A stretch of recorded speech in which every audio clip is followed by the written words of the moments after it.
जो संजय झा ने भी अपना बयान दिया है। उन्होंने कहा है कि पांचों दल के जो जिलाध्यक्ष है वो शामिल होंगे। इसके साथ साथ जिला स्तर से लेकर के प्रखंड स्तर तक एनडीए में कैसे समन्वय स्थापित, तो इसको लेकर विचार विमर्श किया जाएगा।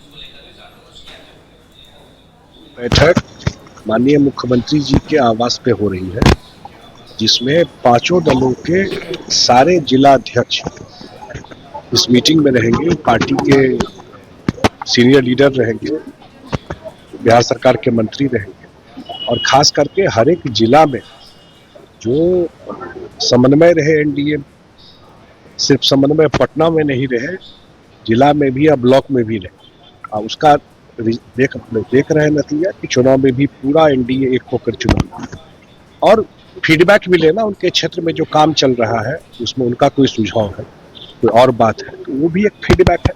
कोई वहाँ पर क्या और होना चाहिए। आप लोग जानते हैं कि जमीनी फीडबैक से कोई योजना बनाने में भी। जेडीयू के सांसद रामप्रीत मंडल भी इस एनडीए की बैठक को लेकर के उत्साहित थे। उन्होंने कहा कि विपक्ष जिस तरीके से भ्रम फैला रहा है एनडीए को लेकर के, आज एनडीए की एकजुटता जो है वो भी दिखाई दे देगी। माननीय सम्राट चौधरी जी के मंत्रिमंडल जब गठन हुई, करीब 3 महीने के अंतराल में पहली बैठक है और देखे होंगे कि माननीय मुख्यमंत्री जो हमारे नीतीश कुमार जी पहले थे, उन्हीं के गाइडलाइन में ये बैठक हो रही है और उनके सिद्धांतों पर ही हमारे सम्राट चौधरी जी काम कर रहे हैं। तो आज जो बैठक बुलाई गई है कि इस बैठक से आपस में तालमेल में कोई कमी हुई है या किसी को मिसअंडरस्टैंडिंग है, आपस में तालमेल नहीं है, सारे बैठक का आज निराकरण करके और हम लोगों का जो एक हवा बनाया हुआ है लोग की इसमें तालमेल नहीं है, एनडीए में पांचों पार्टी में मेल नहीं है, ये नहीं है, इसी मेल को दर्शाने के लिए आज ये बैठक हो रही है। मुजफ्फरपुर से बड़ी खबर है, जहां पर गोलीबारी की घटना को अंजाम दिया गया है। कांटी थाना क्षेत्र का यह मामला सामने आया है। बता दें कि बेखौफ बदमाशों ने गोलीबारी की है। कांटी थाना क्षेत्र के नेता चौक की यह घटना है। पैसे के लेन देन और आपसी विवाद में गोलीबारी की गई है। गोली लगने से युवक गंभीर रूप से घायल है। घटना के बाद आरोपी मौके से फरार हो गया। घायल युवक का इलाज चल रहा है। कोठिया मदार शरीफ पे कल बाहर जाना था, इसके वजह से जा रहे थे कुछ मन्नत के लिए। उधर से आपसी रिटर्न आते समय यहाँ नेता चौक के बीच में 2 आदमी से निकला जंगल की तरफ से और एक जुनैद था और एक आदमी मास्क लगाया हुआ था, उसको नहीं पहचाने हैं। गाड़ी रोकवा दिया, बोला है माधर से तुमको जान से मार देंगे।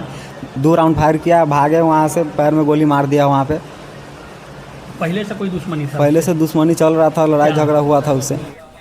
और देखिए, नवादा से बड़ी खबर है, जहां एक महिला की संदिग्ध मौत हो गई है। हालांकि दहेज में हत्या का आरोप जो है वो मायके वाले की तरफ से लगाया जा रहा है। ये बड़ी खबर बता रहे हैं, जहां महिला की संदिग्ध मौत से हड़कंप है। नारदीगंज के दलापुर गांव की रूनी देवी की मौत हो गई है। ससुराल वालों पर हत्या का आरोप है।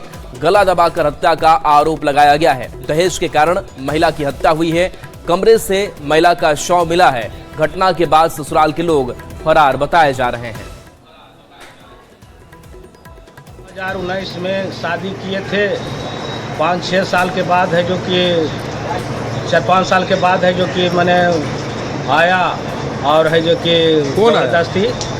कौन आया था आपके पास? विपिन यादव। कौन लगता?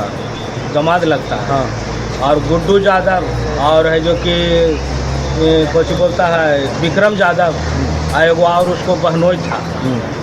तो ले गया ज़बरदस्ती, बात उठा करके। और उसके बाद है जो कि मैंने वहाँ से डिमांड करने लगा कि 50,000 के महीना दीजिए और एगो बुलेट गाड़ी, एगो चैन। आन तो है जो कि दिक्कत होगा, और दिक्कत गाड़ी मारी देता था और आज गला दबा करके उसको जान मार ही दिया। खबर सिवान से है, जहां पर अतिक्रमण के खिलाफ बुलडोजर चला है और खास करके जो ग्रामीण क्षेत्र है वहां से अतिक्रमण को चिन्हित करके हटाया जा रहा है। हालांकि इस दौरान लोगों की नाराजगी भी देखने को मिलती है, लेकिन प्रशासन की मौजूदगी होती है।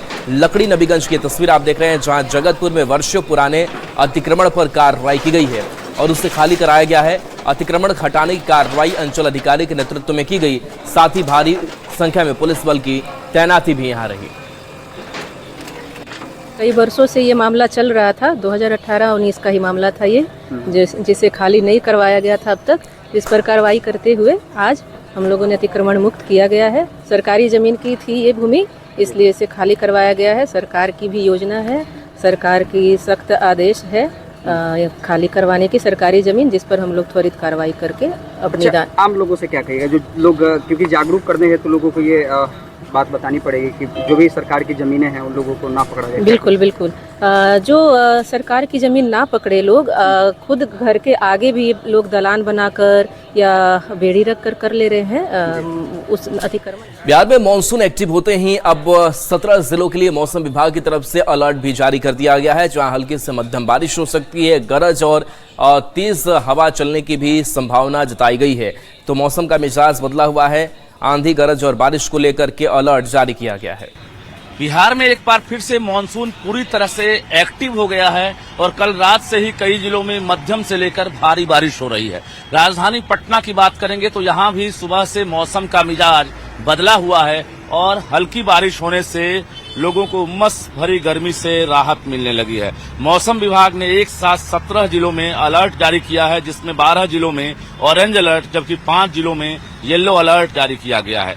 इन जिलों में 60 किलोमीटर प्रति घंटे की रफ्तार से हवा चल सकती है, जबकि कुछ जगहों पर ठनका गिरने के साथ साथ गरज चमक के साथ आंधी और तेज बारिश की भी संभावना जताई गई है। मौसम विभाग ने लोगों से इस दौरान सतर्क रहने की अपील की है और बेवजह घरों से बाहर नहीं निकलने की भी अपील की गई है।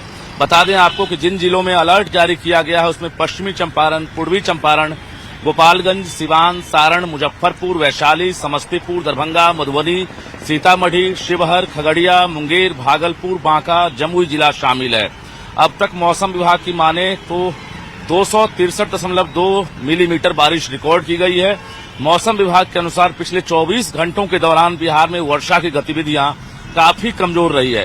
हालांकि इसका फैलाव काफी व्यापक रहा है। राज्य में अब तक सामान्य से 53% बारिश जो है कम रिकॉर्ड की गई है, यानी आंकड़ा बता रहा है कि मानसून अभी भी सामान्य से पीछे चल रहा है।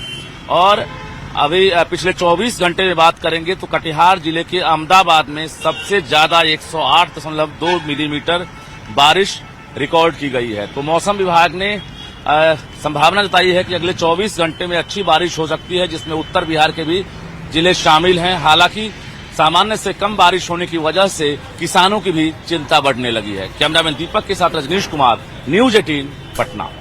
सिवान में भी मानसून सक्रिय है, आसमान में काले बादल छाए हुए हैं, मौसम सुहाना हो गया है, बारिश हो रही है और ऐसे में लोगों को तपती गर्मी से राहत भी मिली है। ये तस्वीर आपको सिवान की दिखा रहे हैं, जहां ठंडी हवाओं के चलने से मौसम सुहाना हो गया है।